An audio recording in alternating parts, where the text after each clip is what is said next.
रानी परी की जादुई सैंडल और शक्तियाँ। बहुत समय पहले की बात है। किसी गांव में एक गरीब परिवार रहता था। उस परिवार में रिया अपने पिताजी जितेंद्र प्रताप के साथ रहती थी। रिया के पिताजी बूढ़े हो गए थे, परंतु उन्हें अभी भी अपनी बेटी की शादी के लिए लड़का नहीं मिला था और अब वो हमेशा इसी चिंता में उदास रहते थे।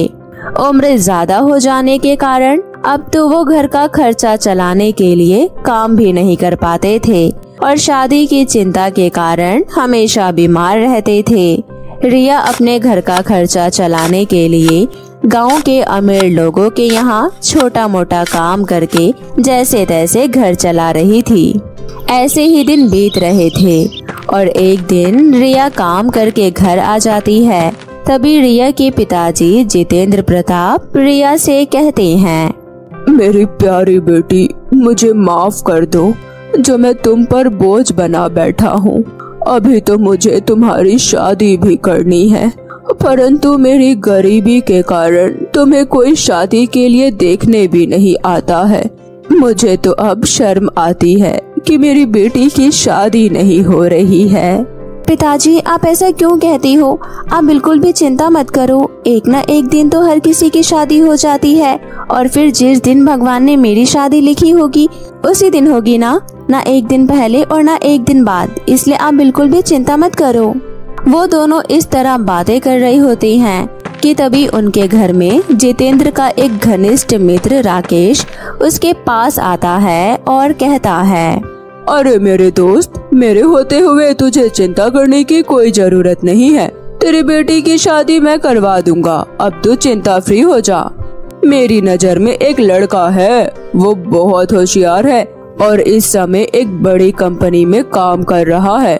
अगर तू कहे तो मैं तेरी बेटी की शादी की बात करूं।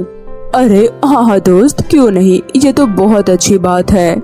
इस तरह जितेंद्र के कहने पर कुछ दिनों बाद राकेश रिया की शादी की बात करता है।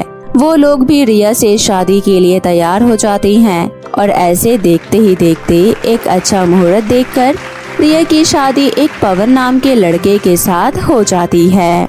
रिया अपने पति पवन और अपनी सास शांति देवी के साथ घर आती है। ऐसे ही दिन बीत रहे थे और शादी के बाद अब रिया घर की सारी जिम्मेदारियों को संभाल लेती है। परंतु रिया को क्या पता था कि उसके जिंदगी में भूचाल आने वाला है। ऐसे ही कुछ दिन और बीत जाते हैं। एक दिन रिया अपने घर में झाड़ू लगा रही होती है। तभी वहाँ पर रिया की सास शांति देवी आती है और कहती है, अरे बहू, ये तो कैसे काम कर रही है? देखो तो पूरे घर में कितनी मिट्टी हो रही है और ऊपर से तो मटक मटक कर धीरे धीरे काम कर रही है। अरे जल्दी जल्दी पूरे घर की सफाई कर और उसके बाद नहा धोकर मेरे लिए नाश्ता तैयार कर। अगर तू ऐसे ही धीरे धीरे काम करेगी तो कैसे काम चलेगा? अगर अभी हमारे घर पर कोई आ गया तो क्या होगा? मम्मी जी, मैं घर की सफाई ही कर रही हूँ और अभी आप जहाँ से आ रही हो वहाँ पर सफाई नहीं हुई है। मैं अभी जल्दी जल्दी पूरे घर की सफाई कर देती हूँ, उसके बाद आपको शिकायत का मौका नहीं दूंगी। हाय राम, देखो तो बहू होकर कैसे अपनी सास से जुबान लड़ा रही है। हाय भगवान, पता नहीं मैंने कैसे घर में अपने बेटे की शादी करवा दी। बहू होकर मुझे उल्टा जवाब दे रही है। अपनी माँ शांति देवी की ऊंची आवाज सुनकर पवन वहाँ आ जाता है और अपनी माँ शांति से कहता है, क्या हुआ माँ, जो तुम सुबह सुबह इतना चिल्ला रही हो? सुबह सुबह घर का माहौल क्यों खराब कर रही हो? क्या हो गया? अरे बेटा, इसमें मेरी गलती नहीं है। मैंने तो बस बहू से इतना कहा कि जल्दी जल्दी घर की सफाई कर दे, परंतु तेरी पत्नी को तो मेरी उम्र का लिहाज ही नहीं है। वो तो मुझसे जुबान लड़ाने लगी। इतना कहकर शांति देवी झूठे आंसुओं के साथ रोने लगी। अपनी माँ की आंखों में आंसू देखकर पवन को गुस्सा आ जाता है और वो बिना कुछ सोचे समझे अपनी पत्नी रिया को मारने लगता है और उसको इतनी गंदी तरह मारता है कि वो बेचारी अधमरी हो जाती है। रिया की ये हालत देखकर शांति देवी खुश हो जाती है और वो वहाँ से खुश होकर चली जाती है। ऐसे ही कुछ महीने बीत जाते हैं और देखते ही देखते रिया गर्भवती हो जाती है और अपनी पत्नी को गर्भवती देखकर पवन भी खुश होता है।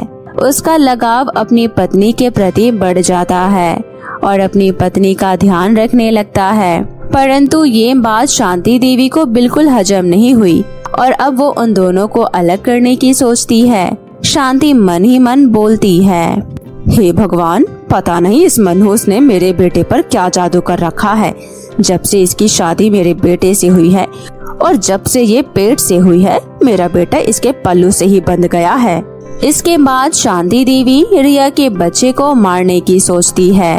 हाँ, ये ठीक रहेगा। अभी तो इसका बच्चा इस दुनिया में नहीं है, तब तक तो मेरा बेटा इसके आगे पीछे लगा रहता है और अगर इसका ये बच्चा इस दुनिया में आ गया तो मेरा बेटा तो उसका जोरू का गुलाम ही बन जाएगा। मैं इसके बच्चे को छोड़ूंगी नहीं।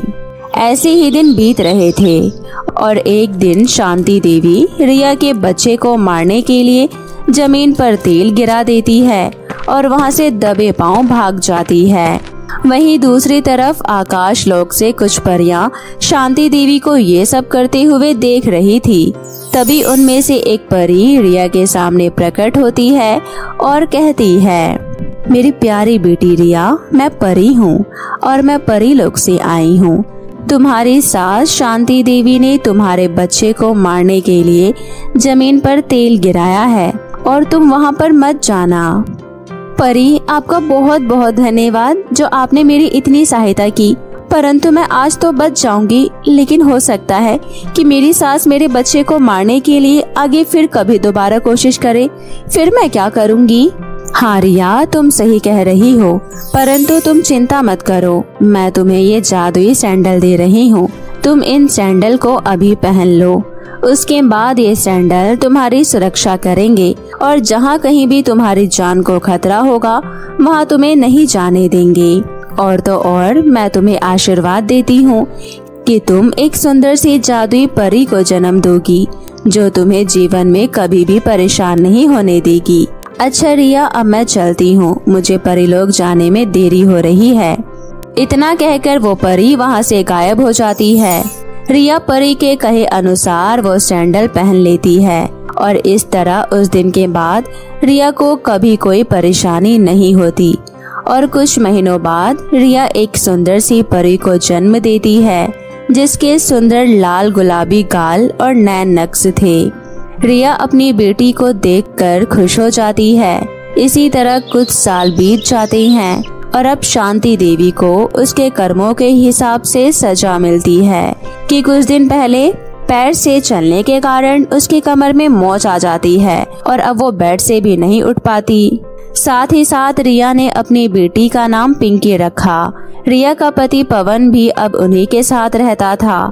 पिंकी अब 8 साल की हो गई थी और पिंकी के पास रानी परी की दी हुई शक्तियाँ भी थी और अब रानी परी की दी हुई जादुई सैंडल पिंकी पहनती थी, जिससे पिंकी हर दिन अपनी माँ रिया को एक सोने का सिक्का दिया करती थी। इस तरह वो सभी हंसी खुशी एक साथ रहते हैं और अब उन लोगों के पास एक बहुत बड़ा बंगला हो गया था। वहीं शांति देवी को अपनी करनी का फल मिल जाता है। ऐसे ही दिन बीत रहे थे और धीरे धीरे करके शांति देवी की कमर की चोट ठीक होने लगती है।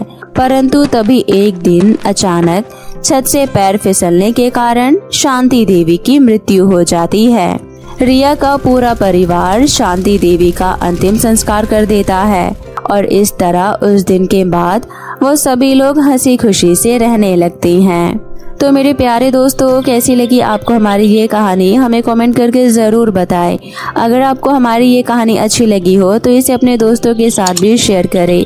जादुई सोने का घर। एक बार की बात है, एक शाहजहांपुर नाम का गांव था जिसके अंदर बहुत बड़ा जंगल था। बड़ी से जंगल के बीचों बीच एक बहुत पुरानी झोपड़ी थी जो मिट्टी की बनी हुई थी। जंगल के बीचों बीच झोपड़ी होने की वजह से वहाँ पर कोई आता जाता नहीं था, जिस वजह से वो झोपड़ी आज तक किसी ने नहीं देखी थी। उसी गांव के किनारे एक छोटी सी बस्ती बसी हुई थी जो नदी के किनारे थी। वहीं पर सोनाक्षी नाम की एक लड़की अपनी माँ कमला के साथ रहती थी। सोनाक्षी के पिता के देहांत के बाद सोनाक्षी की माँ कमला दूसरों के घरों में झाड़ू पोछा का काम करती थी। साक्षी की माँ की उम्र हो गई थी, इसलिए उसके हाथ पैर काम नहीं करते थे, जिस वजह से वो अक्सर बीमार रहा करती थी और जिसके कारण सोनाक्षी के घर में खाने पीने की सभी चीजें खत्म हो जाती है।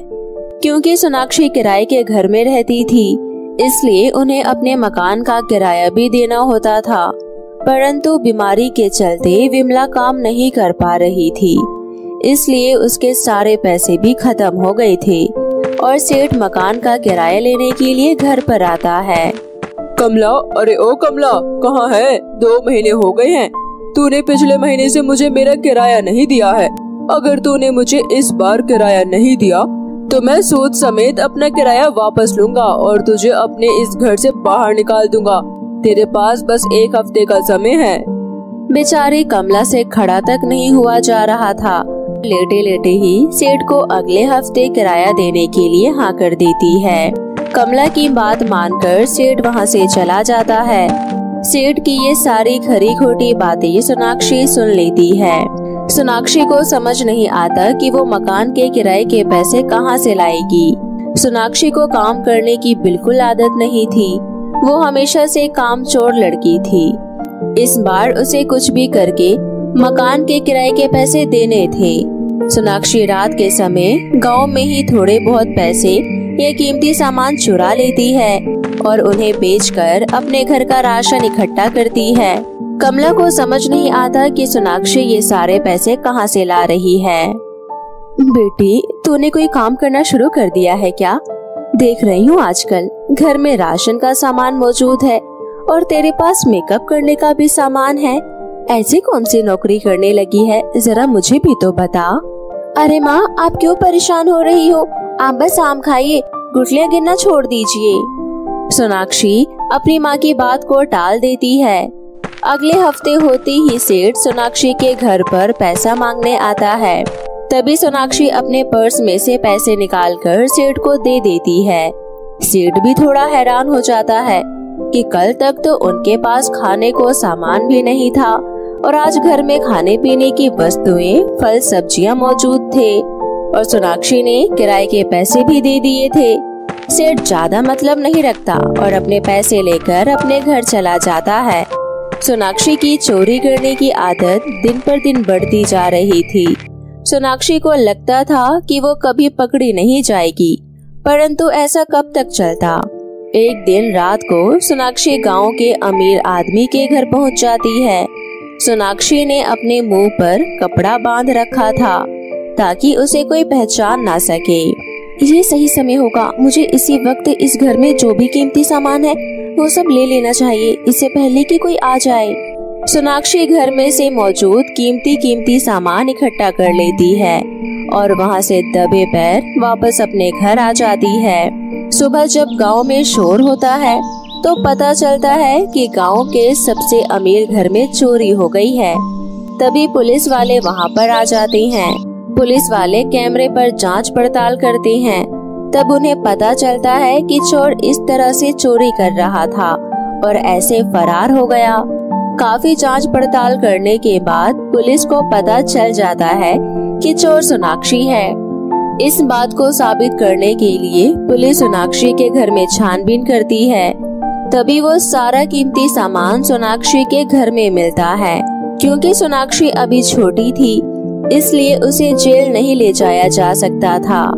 इसलिए गांव का सरपंच ये निर्णय लेता है कि उसकी माँ और सोनाक्षी को गांव से बाहर निकाल दिया जाए। तो गांव में बड़े हो रहे और बच्चों पर भी गलत प्रभाव पड़ सकता है, इसलिए हमें इस लड़की और उसकी माँ को गांव से बाहर निकाल देना चाहिए ताकि ऐसा कोई दोबारा न कर सके। मुखिया की बात से पूरा गांव सहमत हो जाता है और सब लोग मिलकर सोनाक्षी और उसकी माँ को घर से बाहर निकाल देते हैं। सोनाक्षी और उसकी माँ के पास अब कोई सहारा नहीं था। वो दोनों माँ बेटी भूखे प्यासे जंगल में भटक रही होती हैं। भटकते भटकते वो जंगल के बीचों बीच पहुँच जाते हैं। जहाँ पर उन्हें टूटी फूटी पुरानी झोपड़ी नजर आती है।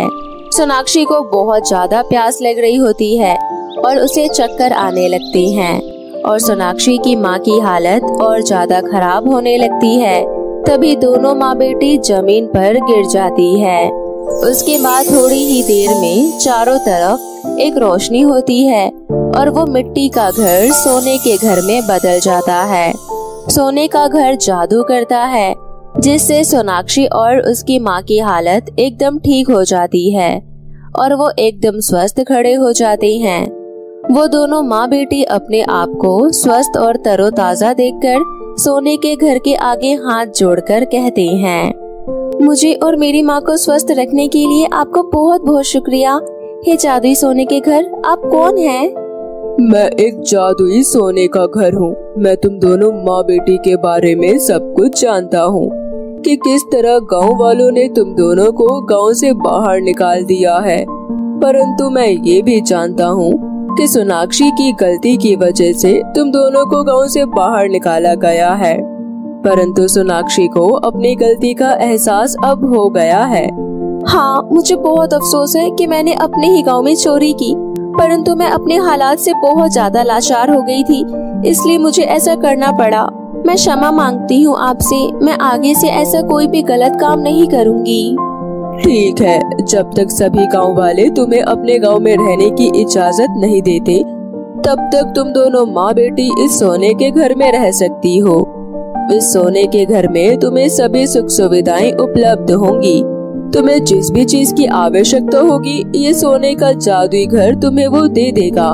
और जब भी तुम्हें किसी की मदद करनी हो, तो तुम्हें सोने के घर की सहायता से उसकी मदद भी कर सकती हो। हे जादुई सोने के घर, मैं आपका बहुत शुक्रगुजार हूँ जो आपने मेरी मुश्किल समय में मदद की। मैं आपसे वादा करती हूँ कि मैं आगे से कोई गलत काम नहीं करूँगी और हमेशा दूसरों की मदद करूँगी, कभी घमंड नहीं करूँगी और न ही किसी का अपमान करूँगी। इसके बाद वो दोनों माँ बेटी उस जादुई सोने की झोपड़ी के अंदर रहने लगती है। काफी समय बीत जाता है। एक दिन सोनाक्षी अपने किए की माफी मांगने के लिए अपने गांव वापस जाती है। सभी गांव वाले सोनाक्षी को पहचान लेते हैं। सोनाक्षी सभी से माफी मांगती है। गांव वाले समझ जाते हैं कि सोनाक्षी अब बदल गई है और वो सोनाक्षी को गांव में रहने की अनुमति दे देती हैं। अब सोनाक्षी अपनी माँ के साथ वापस अपने घर में रहने लगती है और वो हमेशा गरीब और जरूरतमंद लोगों की मदद करती है। जब भी उसे रुपए पैसों की आवश्यकता होती है तो वो जंगल के बीचों बीच उस जादुई सोने के घर के पास आ जाती थी और वहाँ से सोना ले जाती थी और लोगों की मदद करती थी। इस तरह सोनाक्षी एक अच्छी लड़की बन जाती है और गांव में सभी लोग हंसी खुशी से रहने लगती हैं।